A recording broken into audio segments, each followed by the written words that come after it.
Welcome back to another video. It's day 15 of 180 days to RRB PO और आज हम करने वाले हैं जो एडिटोरियल स्पीड में है वो तो नॉर्मल करने ही वाले हैं। सीए पीडीएफ करने वाले हैं। पीडीएफ मेरे को 2 दिन की करनी है और टेस्ट भी 2 दिन का देना है। एनालिसिस मेरे को टेक्स्ट बुक हॉलीवुड और यस मॉक का देना है। लास्ट डे मैंने रखा था ये, पर मैं कर नहीं पाई थी किसी रीज़न की वजह से, तो आज मेरे को वो करना है। यस मॉक के मेरे को 4 मॉक के एनालिसिस करने हैं क्योंकि मैंने दे दिए हैं और वो अभी तक एनालिसिस नहीं किया है। और जो सीए का फर्स्ट वीक ऑफ फेब को मैंने टेस्ट दिया था उसका एनालिसिस करना है। इसका जो स्कोर है वो मैंने अपने लास्ट वीडियो में दिखाया है। अगर आपने वो वीडियो नहीं देखी तो ये वीडियो कंप्लीट करने के बाद वाली वीडियो जरूर देख लेना। So let's start this video. So the very first thing I did was current affairs and that was the video as usual। तो मैं वीडियो इसलिए करती हूँ क्योंकि देखो जब हम पीडीएफ करते हैं तो उसमें काफ़ी सारी ऐसी टर्म होती हैं जो टेक्निकल होती है, जो हमारे समझ में नहीं आती है। तो उस टाइम पे वो जो न्यूज़ होती है हमारे सर के ऊपर से चली जाती है। पर इमेजिन अगर वो न्यूज़ एग्ज़ाम में आ गई तो प्रॉब्लम हो जाएगी ना। इसी रीज़न की वजह से मैं एक वीडियो सोर्स भी फॉलो करती हूँ। पीडीएफ के लिए मैंने स्मार्ट कीड़ा का ले रखा है सब्सक्रिप्शन। जब मैंने मॉक खरीदा था तो उसके साथ में मैंने सीए के मॉक ड्रिल का भी ऐड कर दिया था। तो पीडीएफ मैं वहाँ से करती हूँ, वीडियो यहाँ से करती हूँ। तो हाँ, एक क्वेश्चन ये भी था कि रिटेन कैसे कर पा रहे हो। देखो सीए को रिटेन करने का या फिर किसी भी थ्योरी चीज़ का रिटेन करने का ना एक ही तरीका होता है, रिपीटेशन। वोकैबुलरी का भी यही सीन है और सीए का भी यही सीन है। जब कुछ सर वीडियो कराते हैं, मतलब सीए कराते हैं वीडियो में, तो वो हर न्यूज़ को, इम्पॉर्टेंट वाली जो न्यूज़ होती है उसको रिपीट करते रहते हैं हर वीडियो में, जिससे हमें वो याद हो जाती है, सबकॉन्शियसली हमारे माइंड में वो सेव हो जाती है। तो इसीलिए मैं कुछ सर को फॉलो करती हूँ and I will recommend you to कि आप उनको फॉलो कर सकते हो।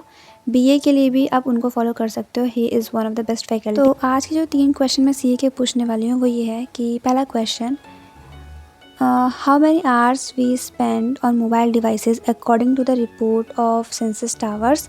सेकेंड क्वेश्चन, आईआईटी मद्रास और इसरो ने मिलकर के एक सेमीकंडक्टर चिप बनाया है, उसका नाम क्या है और किसने उस आइडिया को कंसीव किया और किसने उसका डिज़ाइन बनाया है वो। Third question, which is the latest third party application provider.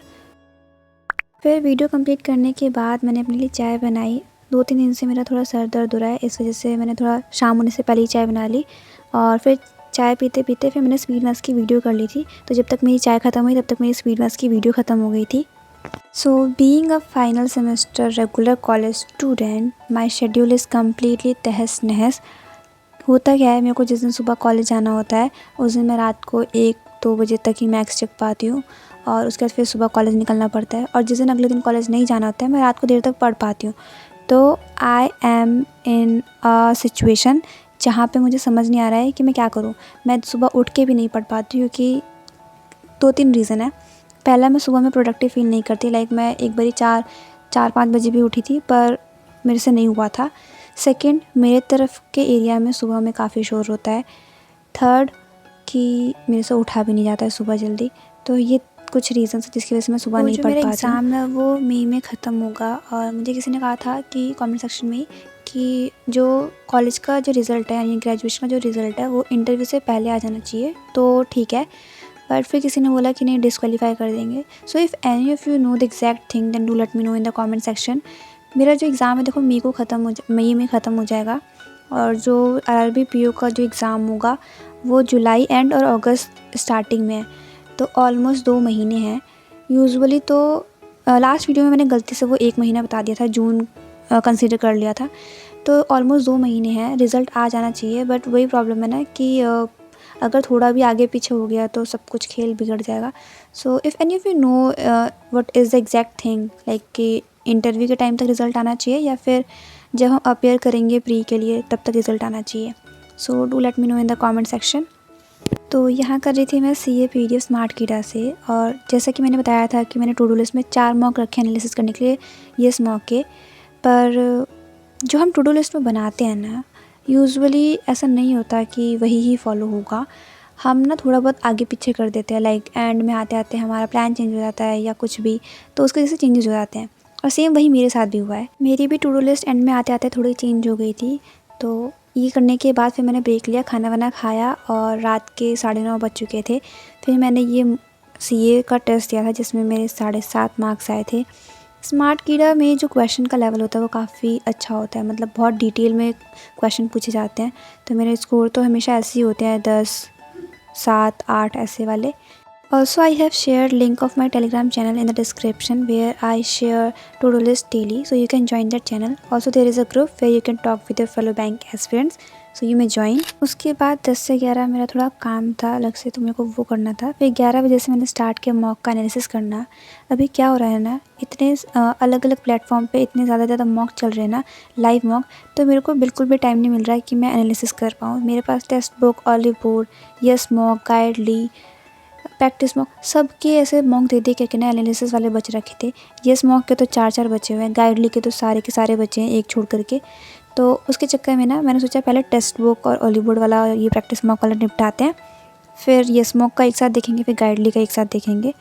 तो जब मैं एनालिसिस कर रही थी ना, तो मैं ये देख रही थी कि मतलब मैंने कौन से क्वेश्चन में ज़्यादा टाइम लगाया है और कौन से क्वेश्चन में मैंने मतलब अगर मान लो मैंने किसी क्वेश्चन में ज़्यादा टाइम लगाया है, तो फिर मैं वो क्वेश्चन दोबारा बना के देखती हूँ कि ऐसी कौन सी चीज़ थी जिसकी वजह से उस क्वेश्चन में ज़्यादा टाइम लग गया, कौन सा ऐसा पॉइंट था जिसकी वजह से वो फंस गया क्वेश्चन।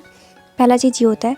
दूसरा चीज़ कि मैं ये देखती हूँ कि अगर मैंने कोई क्वेश्चन छोड़ा है, तो जब मैं उसे दोबारा बना रही हूँ, तो क्या वो क्वेश्चन मेरे को उस टाइम पे अटेम्प्ट करना चाहिए था या नहीं करना चाहिए था, क्योंकि हमें सारे क्वेश्चन अटेम्प्ट नहीं करने होते हैं। फिर ये देखती हूँ कि कोई क्वेश्चन गलत हुआ है, तो फिर उसमें ऐसा तो नहीं था कि कोई सिली मिस्टेक कर दी। जैसे कि यूजुअली मैं क्या कर देती हूँ कि नॉट को इग्नोर कर देती हूँ। उसमें पूछा है कि कौन सा नहीं है और मैं कौन सा है वो बता देती हूँ, तो एक क्वेश्चन एक तरह से ये भी गलत हो जाता है।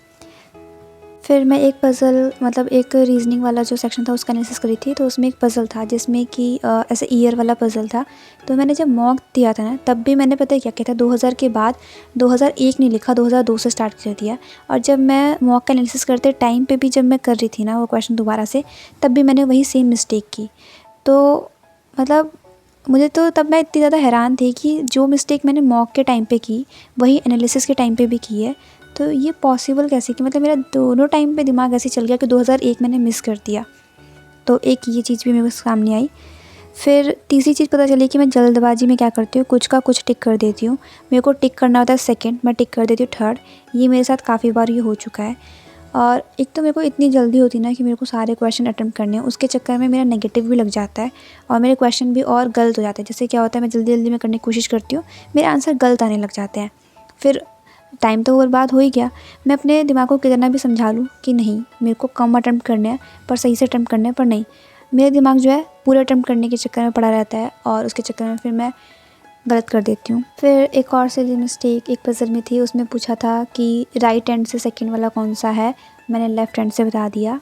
येस दिस इज़ मी, मतलब इतनी बेवकूफ़ी करती हूँ। और क्वांट्स वाले सेक्शन में तो मोस्ट ऑफ द टाइम मेरे अटेम्प्ट कम होते हैं। अभी मैंने एक प्रैक्टिस मॉक का दिया था, उसमें मेरे अटेम्प्ट ज़्यादा थे, लाइक 34 मैंने अटेम्प्ट किए थे, 31.25 समथिंग मार्क्स थे। तो उसका लेवल इजी था इसलिए इतने अटेम्प्ट हो गए। बट मुझे अभी फोकस करना है क्वांट्स डूब जाती हैं मेरी, और उसके लिए मैंने डिसाइड किया है कि अब से मैं डेली हर टॉपिक के ऐसे 50-50 क्वेश्चन का रखूँगी कि आज इस टॉपिक के 50 क्वेश्चन लगाने हैं, या फिर जो भी नंबर ऑफ़ क्वेश्चन होंगे जो मैं डिसाइड करूँगी 1-2 दिन में वो रखेंगे। इससे क्या होगा, जब मैं ज़्यादा क्वेश्चन की प्रैक्टिस कर लूँगी ना, तो जब अरिथमेटिक के क्वेश्चन होंगे ना, तो वो मेरे कम टाइम में सॉल्व होंगे। एंड आई एम होपिंग कि मैं ये जल्दी से जल्दी स्टार्ट कर दूँ, क्योंकि हर मॉक में मैंने यही देखा है कि मेरे जो क्वांट्स के अटैम्प्ट है वो काफ़ी कम होते हैं, जिसकी वजह से मेरा जो स्कोर है वो काफ़ी कम हो जाता है। और टेक्स्ट बुक में तो ये फ़ीचर रहता है, बाकी में तो मेरे को नहीं दिखा, पता नहीं है या नहीं है। टेक्स्ट बुक में ये फ़ीचर होता है कि वो बताता है कि इतने % लोगों ने इसको सही किया है, इतने % लोगों ने इसको गलत किया है। तो मुझे वो काफ़ी सही लगता है। उससे क्या होता है, मैं ये अंदाज़ा लगा लेती हूँ कि अगर मैंने ये क्वेश्चन छोड़ा है तो क्या ये मुझे सच में छोड़ना चाहिए था। जैसे कि अगर मान लो 76% लोगों ने उसको करेक्ट किया है, तो इसका मतलब है कि वो क्वेश्चन मेरे को अटेम्प्ट कर लेना चाहिए था। लेकिन अगर वही 5-10% है, तो फिर अगर मैंने उस क्वेश्चन को अटेम्प्ट नहीं भी किया है तो इट्स फाइन। बट वही है कि मॉक के एनालिसिस के टाइम पे तो हमें वो सारे क्वेश्चन दोबारा से अटेम्प्ट करने ही हैं। अभी तक मैंने yes mock, गाइडली, text book, practice mock, smart कीड़ा सबके लाइव मॉक दिए हैं। यस मॉक में लाइव नहीं दिया है, मतलब यस मॉक के जो मॉक अभी सर ने फ्री कर दिए हैं 10 एसपी क्लर्क के, वो दिए हैं। सबके मॉक देने के बाद व्हाट आई फील कि yes mock is on a tougher side. Yes mock के जो क्वेश्चंस होते हैं ना, जब मैंने पज़ल्स बना रही थी ना, तब मैंने देखा कि पज़ल्स बनाने के बाद भी आंसर्स इतने ईज़िली नहीं मिलते हैं। उसमें हर चीज़ में, जैसे मान लो अगर आंसर ए है ना, तो वो ए नहीं लिखा होगा, वो ये लिखा होगा F से 2 ऊपर ए है क्या, ऐसे करके होता है। तो उसमें काफ़ी ज़्यादा टाइम लगता है। तो एक तरफ से हाँ, हार्ड बनाना चाहिए, टफ़ बनाना चाहिए ताकि हमें एग्ज़ाम ईज़ी लगे, बट फिर वही ना, नंबर कम आता है तो थोड़ा दुःख सा होता है, बट नहीं, दुःख नहीं होना चाहिए। तो टफ़ अगर मॉक हम लगाएंगे तो फिर हमें ईज़ी वाले की मतलब ईज़ी अगर आएगा एग्ज़ाम, मतलब एग्ज़ाम हमें फिर ईज़ी लगेगा। क्या बोल रही हूँ, लगता है पढ़ाई मेरे दिमाग में चढ़ रही है। उसके बाद तो ये 3 डिफरेंट प्लेटफॉर्म के मॉक का एनालिसिस करने के बाद फिर मेरा काम हो चुका था और सुबह जल्दी जाना था कॉलेज, तो इसलिए मैं सो गई थी 1-2 बजे के आसपास। सो या that's it for today's video, hope you liked it. If you liked it please do subscribe.